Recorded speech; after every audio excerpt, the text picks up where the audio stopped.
सर्वसामान्यांच्या हक्काचा आवाज जागर जनस्थान। माझे काँग्रेसला खुले आव्हान आहे की त्यांनी आताच मतदार यादी तपासावी। विधानसभेच्याच मतदार यादीवर स्थानिक स्वराज्य संस्था निवडणूक होणार आहे, त्यामुळे त्यांचे काही आक्षेप असतील तर ते आताच मांडावे।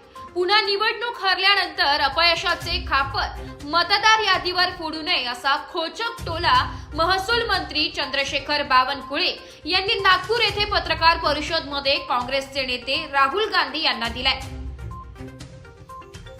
विधानसभेच्या मतदार यादीवरच आता नगरपालिका महानगरपालिका निवडणुका होणार आहे, दुसरी यादी राहणार नाही आहे। या यादीलाच वॉर्ड वाईज प्रभाग वाईज डिक्लेअर करणार आहे। आताच तुम्ही ऑब्जेक्शन घ्या काँग्रेस पार्टी, म्हणजे उद्या निवडणूक हारला हे म्हणता येणार नाही की यादी चुकीची होती। तुम्हाला आता संधी आली आहे, म्हणजे त्यांना संधी आहे महाराष्ट्रामध्ये, बाकी राज्यात संधी नाही पण महाराष्ट्रात संधी आहे। काँग्रेस पार्टीने यादीवर आत्ता ऑब्जेक्शन घेऊन आपलं यादी त्याला समाधान करून घ्या, नाहीतर उद्या हरल्यानंतर हेच म्हणतील की हे यादी चुकली होती, मशीन चुकली होती, मशीन बंद पडली होती, मशीन बरोबर नाही आहे। मशीनही चेक करून टाका। जागर जनस्थान करिता ब्युरो चीफ प्रतीक कुरेकर, नागपूर।